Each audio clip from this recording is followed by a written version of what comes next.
After a 6-day manhunt, a man is in custody in connection with the murder of the United Healthcare CEO. With more on who that person is and how a trip to McDonald's led to his arrest, we're joined now by Eyewitness News reporter Rob Hayes. Rob? Yeah, Jory, investigators are calling Luigi Mangione a strong person of interest in the shooting. And we are getting a new peek at what he looks like. This photo, fresh into the newsroom moments ago, showing Mangione in the Altoona, Pennsylvania police station. It was taken shortly after he was arrested today. Investigators believe he acted alone in gunning down that healthcare executive. Mangione was arrested at a McDonald's restaurant in Pennsylvania when a Greyhound bus he was riding in stopped for a break. For the past 5 days, the world has seen the alleged killer in short clips, sometimes his face behind a mask, other times unobscured. Today, those images led to an arrest and a name. He has been identified as Luigi Nicholas Mangione. In a news conference this morning, investigators said they have Mangione in custody, booked right now on firearms charges. Guys, this one's hot off the press. Many people are already claiming that they've got the wrong guy. Now, I'm going to circle back to that a little bit later in this video, but let's get straight to the facts, all right? And believe me when I tell you that this is already looking like a very strange case. According to reports, Luigi Mangione was ID'd by employees at Altoona McDonald's after 5 days on the run. This is what's already written in these news outlets, even though we're not entirely certain if this is the same guy who killed the healthcare CEO. So Mangione was said to have been startled after he was recognized and then taken into custody on firearms charges. Now, initially, he wasn't charged for murder, but Manhattan prosecutors filed that as well as other charges just recently. As to how he was caught, it said that an elderly patron tipped off the police, thinking that Mangione resembled the lone shooter so much that it's possible that he was the suspect. Remember that the photos released at that point were mostly of the shooter's eyes, since he was wearing a hoodie and a mask. Mangione, 26 years old, was found wearing a medical mask and looking at his silver laptop computer. His backpack was on the floor near the table. The officer who positively assessed that he was the suspect of the CEO shooting, he was a rookie who's been on the force for like 6 months. Altoona police officer Tyler Fry, he says that he and his partner didn't think twice about apprehending Mangione, and they were positive that this was their guy. Reports show that he had with him a 3D printed ghost gun, a gun silencer, and 4 fake IDs when he was arrested. We were able to pretty much find where he was at in the restaurant. And as soon as he was wearing a blue medical mask. As soon as we pulled that down, or we asked him to pull it down, me and my partner and I recognized him immediately, just from what we saw in the media with photos, videos.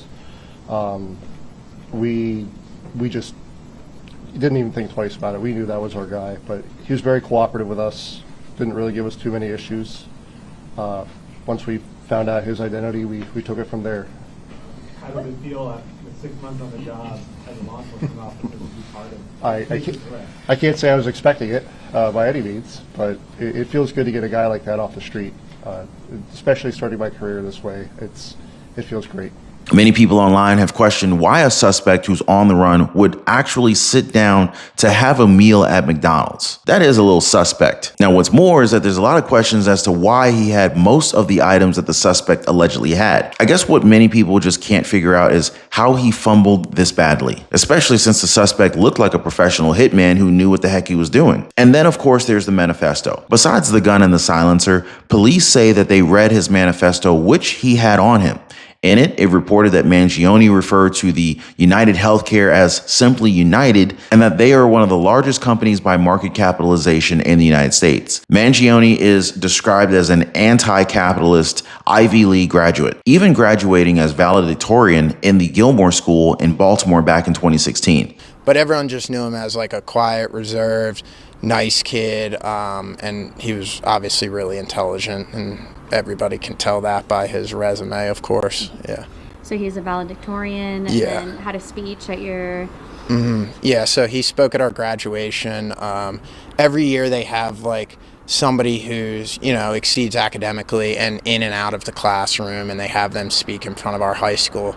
And it's weird saying it, but yeah, he was that person that we chose to speak, so yeah. Okay, so you've been following this case pretty closely. When you saw the photo with him wearing his mask, what were your thoughts? My first thoughts, well, I I've had like a history just following like high profile cases. It was just interesting to me personally. When I saw the photo, like I thought it was like a 35-year-old guy. It was like he's a good looking dude, like sharp jawline kind of thing. But I had no hindrance that it was him. I mean, in the back of my mind, I was like, I feel like that face is familiar, but it was like subconsciously, not really like on the forefront. So when did you find out, and what's your reaction to it? So when I found out, I had like 25, 30 text messages from all different people from like, I'm from Baltimore, obviously, where we went to school together. And everybody that I know from Baltimore is reaching out to me like, did you know this guy? Did you go to school with him? He graduated in the same class as you. And of course, I, replied to all of them after a while and said, yeah. So my initial reactions were just shock, surprise. And I just would never expect someone who went to our school to be involved in this. So it was just shock, really. I'm still shocked. Now, it's also shocking to know that Mangione's social media accounts are still up, at least within the time that I've recently checked. His X account also shows something peculiar. It's evident that Mangione had an active lifestyle, but besides that, there's an X-ray showing what appears to be a person's back. Now, we can't confirm if it's his or if it's from someone he knows, but it looks to be some sort of a spinal injury.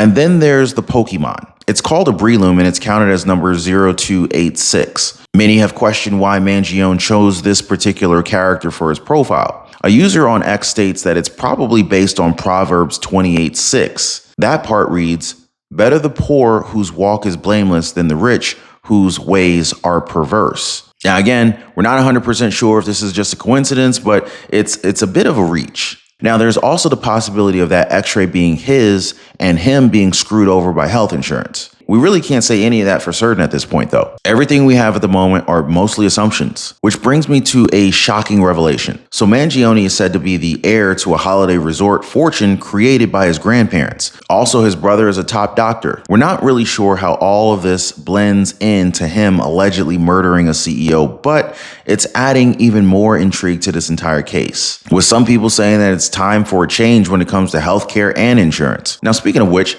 Elon Musk and Vivek Ramaswamy recently went to DC to talk about their plan to presidential promise to put the law before family. I said I abide by the jury decision.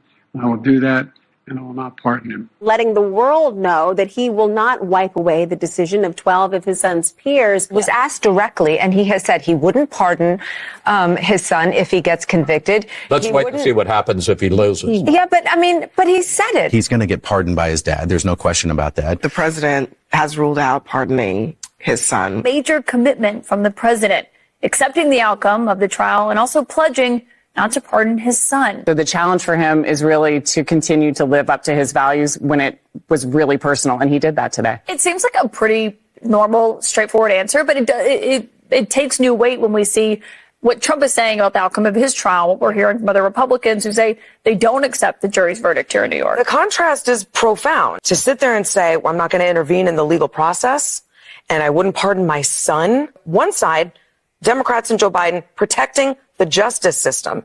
And on the other, Republicans and Trump protecting Trump. Our current president of the United States has so much respect for the law that he has said he would not pardon his son. I mean, again, it's all about the contrast. President Biden saying, I will respect whatever this jury decides, versus Donald Trump after he was convicted on 34 counts, saying the entire system is rigged against him. Well, they're looking so stupid right now. And I'm pretty sure that they don't like the idea of the White House making them look this foolish, which is why Karine chose not to call on Fox News or any other skeptics of the White House during the first on-camera briefing after the Hunter Biden pardon. Because I'm thinking that the first words from Peter Doocy would be, I told you so. But without calling out Peter Doocy, she still got roasted pretty freaking hard by those within the legacy media. And what really makes this that much more embarrassing is that we're using her own words against her. Watch. A different part of the question. In your first briefing here, as press secretary, you committed to speaking to the American people in, and I quote, in a transparent way, in a truthful way, and an honest way. Yes. And then in July, here at this podium, you were asked about the president pardoning his son, and he said, it's a no, it will be a no, it's a no. Yes, and that is so exactly right. Of the president's his son, and that pardon, it became a yes. I'm wondering if you would like to explain to us, the American people, really why the information that you provided turned out not to be true. And I answered this question on Monday. We spent about 30 minutes on this, almost 30 minutes, roughly 30 minutes on this particular issue. And I'm just going to reiterate what I said on Air Force One to your colleagues when I did the gaggle. And look, if you look at his statement, it's pretty comprehensive. The statement that he put out on Sunday when he made this decision to pardon his son, Hunter Biden. It's in his own voice. I think it takes you through his thinking, and he did. He wrestled with this. And again, he said in his statement, in his own voice, that he made that decision this past weekend. And the fact is, when you think about how the president got to this decision, circumstances have changed. They have. And a couple of things, and I said this on Monday as well. Republicans said they weren't going to let up, weren't going to stop. Recently announced Trump appointees for law enforcement have said on the campaign that they were out for retribution, and I think we should believe their words, right? We should believe what they say. Now remember, guys, the DOJ is under President Biden right now. He doesn't have the right to say that this is political targeting since he knows for a fact that he can pardon his son. He knew from the very beginning that the decision of the Justice Department meant nothing. And even if Republicans went after Hunter Biden for crimes that he allegedly committed, wouldn't it be an admission of guilt to grant him a pardon like this? Because an innocent man wouldn't be afraid of investigations, right? They've also admitted the truth out loud. They are in fact aware that the cases against Trump were political persecution. They just don't want it to happen to Hunter Biden as well. So they can just pretty much weaponize the Justice Department so long as they're in power. The minute that that's gone, they have to do something to protect themselves from future investigations. So no, Corinne did not deliver the transparency, truth, and honesty that she promised to the American people. Her trying to defend President Biden's decision is proof that she is willing to lie through her teeth for them. She also effectively said that she doesn't owe anyone, especially the American people, an apology. She also answered most of the questions the same way, by repeating over and over that President Biden wrestled with this idea. Does anyone give a damn that President Biden wrestled with this idea? He ultimately came to a decision that was unfair, unjust, makes a complete mockery of the Department of Justice. Now, I know that he's old, but he's not the Undertaker. Just to understand that sentence, I think it's important. Yeah, is it sure that the president believes in the justice system, except in some cases? He believes in the justice system. He believes the facts are. Obviously, I talked about the gun charges, what legal experts have said. Former prosecutors have all agreed virtually no one would be criminally prosecuted for underlying factors of Hunter's case. I talked about the gun charges. I talked about the taxes, the tax cases. And there are other factors here, what Republicans have said, as they weren't going to let up. I talked about the upcoming sentencing and what Hunter and his family have been through. I talked about the appointees by the incoming president on law enforcement positions. And he wrestled with it. He did. So she's saying that Hunter wouldn't be criminally prosecuted if the case went on, right? So the president did nothing wrong. But why would he pardon his son's actions for more than a decade? Something just doesn't feel right with that number, right? It's almost as bad as this number that she's also lied about. Watch. That there was a poll, a U.S. Gov poll that came out, that some of you all reported on it, and it said 64% of the American people agree with the pardon. 64% of the American people. So we get a sense of where the American people are on this.